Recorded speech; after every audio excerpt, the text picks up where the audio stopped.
Selamat pagi dan salam sejahtera. Di sini saya akan menjelaskan yaitu 1.0 yaitu pengenalan kajian ataupun sinopsis.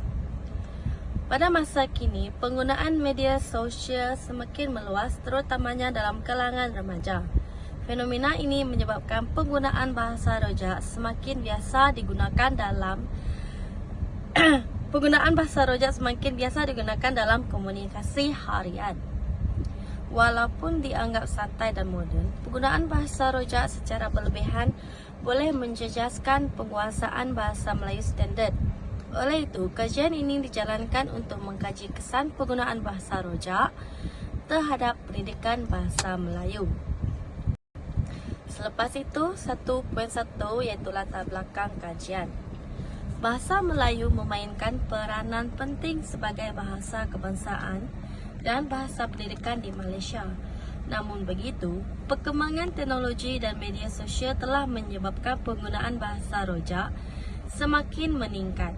Fenomena ini banyak berlaku dalam kalangan pelajar dan boleh memberi kesan terhadap penguasaan bahasa Melayu standard, khususnya dalam penulisan akademik dan komunikasi rasmi. Dalam poin 1.2 iaitu objektif kajian. Kajian ini mempunyai 4 objektif utama. Pertama, mengenal pasti faktor yang mendorong penggunaan bahasa rojak dalam media sosial. Kedua, mengkaji kesannya terhadap penguasaan bahasa Melayu. Ketiga, meneliti implikasi terhadap pendidikan bahasa Melayu. Akhir sekali, mencadangkan langkah untuk memartabatkan penggunaan bahasa Melayu yang betul. Untuk poin 1.3 itu kepentingan kajian. Kajian ini penting kerana dapat meningkatkan kesedaran masyarakat tentang kesan penggunaan bahasa rojak terhadap bahasa Melayu. Selain itu, kajian ini juga membantu guru dan sekolah merancang strategi pengajaran yang lebih berkesan. Hal ini demikian iaitu hasil kajian ini diharapkan dapat membantu memartabatkan bahasa Melayu serta mengurangkan penggunaan bahasa rojak secara berlebihan. Baiklah, seterusnya pemsalahan kajian yang berkaitan dengan isu penggunaan bahasa rojak dalam media sosial. Penggunaan bahasa rojak semakin berluas-luasa dalam media sosial kerana penggunaan lebih gemar menggunakan bahasa yang santai dan mudah difahami. Remaja sering mencampurkan bahasa Melayu dan bahasa Inggeris dalam komunikasi harian akibat pengaruh budaya global, teknologi serta trend media sosial masa terkini. Seterusnya, kesan terhadap penguasaan bahasa Melayu. Penggunaan bahasa rojak secara berlebihan memberikan kesan negatif kepada penguasaan bahasa Melayu dalam kalangan pelajar. Mereka menjadi kurang mahir menggunakan struktur ayat yang betul dan kurang peka terhadap kesalahan tata bahasa serta ejaan, sekaligus menjejaskan martabat bahasa Melayu sebagai bahasa ilmu. Seterusnya ialah cabaran guru bahasa Melayu. Guru bahasa Melayu menghadapi cabaran besar dalam memastikan pelajar menggunakan bahasa Melayu standard. Ramai pelajar membawa gaya bahasa media sosial ke dalam bilik darjah, manakala pengaruh media sosial yang kuat menyebabkan minat terhadap penggunaan bahasa baku semakin berkurang. Slide yang terakhir daripada saya ialah batasan kajian. Kajian ini hanya memfokuskan penggunaan bahasa rojak dalam media sosial dan implikasinya terhadap pendidikan bahasa Melayu. Kajian ini melibatkan pelajar sekolah menengah dan IPT yang aktif menggunakan media sosial serta dijalankan selama 2 minggu dalam konteks masyarakat Malaysia. Seterusnya, saya akan pass presentation ini kepada orang yang seterusnya. Okey, sekarang kita beralih kepada teori sosiolinguistik. Teori sosiolinguistik ini mengkaji hubungan antara bahasa dengan masyarakat. Teori ini menjelaskan bahawa penggunaan bahasa dipengaruhi oleh faktor sosial seperti umur, pendidikan, budaya dan persekitaran. Jadi cara seseorang menggunakan bahasa boleh berubah mengikut situasi dan tempat. Seterusnya, penggunaan bahasa rojak. Bahasa rojak ialah campuran atau lebih bahasa dalam satu komunikasi. Penggunaan bahasa rojak ini sering berlaku dalam kalangan remaja, terutamanya di media sosial. Contohnya, penggunaan bahasa Melayu yang dicampur dengan bahasa Inggris dalam satu ayat. Yang kedua adalah latar belakang teori. Teori sosiolinguistik berasal daripada bidang linguistik dan sosiologi. Bidang ini mengkaji cara masyarakat menggunakan bahasa dalam kehidupan seharian. Tokoh utama dalam teori ini ialah William Labov dan Dale Hymes. William Labov mengkaji variasi bahasa dalam masyarakat, manakala Dale Hymes pula menekankan kepentingan komunikasi dalam konteks sosial. Prinsip utama bahasa dalam teori ini adalah dipengaruhi oleh faktor sosial. Selain itu, bahasa mempunyai pelbagai variasi kerana setiap individu dan masyarakat menggunakan bahasa dengan cara yang berbeza mengikut situasi dan komunikasi setempat. Sekali adalah aplikasi teori dalam kajian. Teori ini digunakan untuk mengenal pasti faktor yang menyebabkan penggunaan bahasa rojak dalam media sosial. Selain itu, teori ini dapat membantu menganalisis bentuk campuran bahasa yang digunakan oleh remaja dalam komunikasi harian. Seterusnya adalah implikasi terhadap pendidikan. Penggunaan bahasa rojak boleh menyebabkan penggunaan bahasa baku semakin berkurang. Kesalahan tata bahasa juga semakin meningkat dalam penulisan dan pertuturan pelajar.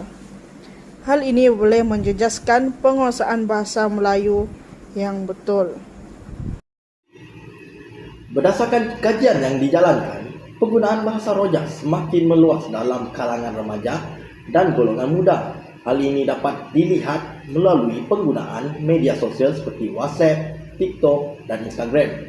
Media sosial dapat menjadi tempat komunikasi santai dan tidak formal, menyebabkan ramai pengguna memilih bahasa campuran kerana lebih mudah, cepat, dan selesa digunakan.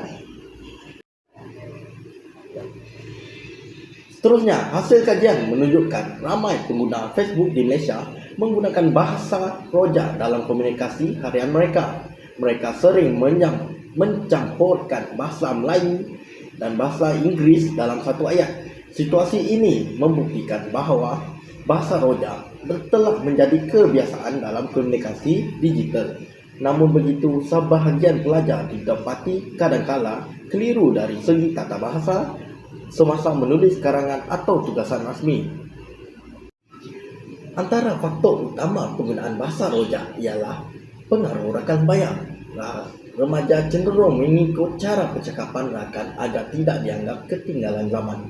Selain itu, artis dan pempengaruh media sosial juga sering menggunakan bahasa rojak dalam video dan hantaran mereka.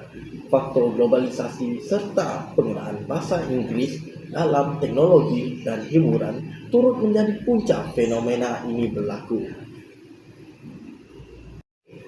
Penggunaan bahasa rojak memberi kesan terhadap pendidikan bahasa Melayu. Antaranya ialah menjejaskan penguasaan bahasa Melayu standard. Selain itu, pelajar sering melakukan kesalahan ejaan dan struktur ayat. Mereka juga kurang menggunakan kosakata bahasa Melayu yang tepat. Keadaan ini menyebabkan guru perlu mengambil masa tambahan untuk membetulkan kesalahan bahasa pelajar. Kesimpulannya, penggunaan bahasa rojak semakin meningkat dalam kalangan remaja. Faktor utama perkara ini berlaku ialah pengaruh rakan sebaya, tren semasa dan media sosial. Jika tidak dikawal, Fenomena ini boleh memberi kesan negatif terhadap pendidikan bahasa Melayu. Oleh itu, semua pihak perlu bekerjasama untuk memartabatkan bahasa Melayu supaya terus dihormati dan digunakan dengan betul. Yang seterusnya iaitu 6.0 ialah perbincangan kajian. Yang pertama, faktor penguasaan bahasa Melayu. Penguasaan bahasa Melayu dipengaruhi oleh persekitaran, penggunaan harian dan minat murid terhadap bahasa. Yang kedua, pembelajaran yang interaktif. Seperti kaedah interaktif seperti kuis dan aktiviti berkumpulan boleh meningkatkan penglibatan murid semasa belajar. Ketiga, penggunaan bahan kreatif seperti video, gambar dan permainan bahasa yang boleh membantu murid memahami pelajaran dengan lebih mudah. Dan ketiga, cabaran pembelajaran iaitu penggunaan bahasa rojak dan kurang minat membaca menjadi cabaran dalam penguasaan bahasa Melayu di sekolah. Seterusnya iaitu kerjasama semua pihak seperti kerjasama guru, ibu bapa, sekolah dan kerajaan penting untuk meningkatkan penguasaan bahasa murid. Seterusnya, implikasi terhadap pengajaran bahasa Melayu. Yang pertama, kaedah pengajaran yang kreatif. Guru perlu menggunakan pendekatan yang menarik agar murid lebih fokus dan minat belajar. Yang kedua, penggunaan teknologi. Teknologi digital sangat membantu menjadikan pembelajaran lebih interaktif dan menyeronokkan di dalam kelas. Seterusnya, pembelajaran mengikut tahap murid seperti aktiviti pembelajaran perlu disesuaikan dengan kemampuan murid supaya penyampaian pembelajaran lebih berkesan untuk mereka terima dan fahami.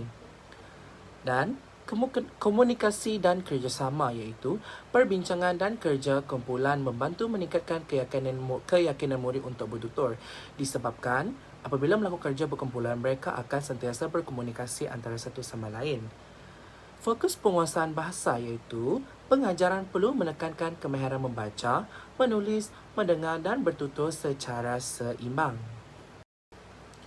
Seterusnya, peranan guru dan ibu bapa. Yang pertama, peranan guru.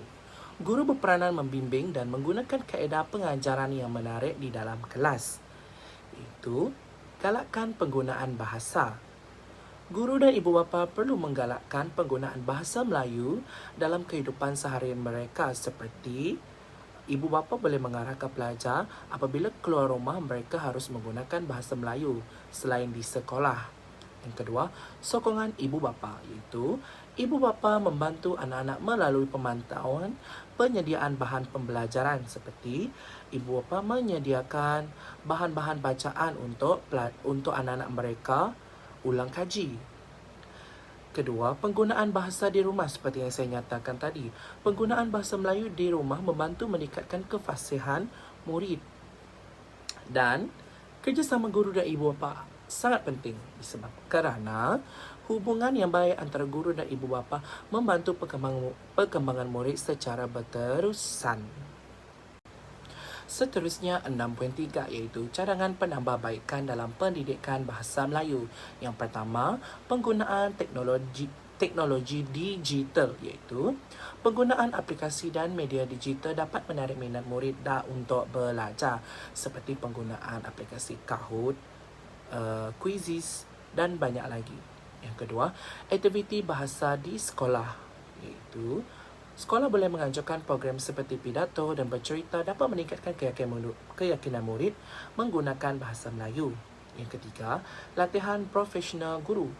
Guru perlu mengikuti latihan untuk meningkatkan kemahiran pengajaran dan teknologi sebagai tambahan penggunaan teknologi. Yang seterusnya, bahan pembelajaran yang interaktif. Bahan yang kreatif dan menarik membantu murid memahami pelajaran dengan mudah seperti penggunaan bahan bantu mengajar di kelas ketika PDP dilangsungkan. Yang seterusnya, pelibatan ibu bapa. Ibu bapa perlu memberi sokongan dan galakkan kepada anak-anak mereka dalam pembelajaran yang dilakukan oleh pihak sekolah. Dan yang terakhir, memartabatkan bahasa Melayu.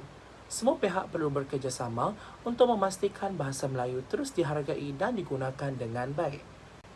Kesimpulannya, dan saya akan rumuskan daripada poin pertama hingga ke poin akhir ini. Penggunaan bahasa rojak semakin meluas dalam media sosial, khususnya dalam kalangan remaja. Yang kedua, fenomena ini memberikan kesan terhadap penggunaan bahasa Melayu standard tidak dikawal. Seterusnya, guru, ibu bapa dan masyarakat perlu memainkan peranan untuk membimbing penggunaan bahasa yang betul dalam kalangan anak mereka. Dan bahasa Melayu perlu terus dimartabatkan agar kekal sebagai bahasa kebangsaan dan bahasa ilmu bangsa di negara kita. Sekian, terima kasih.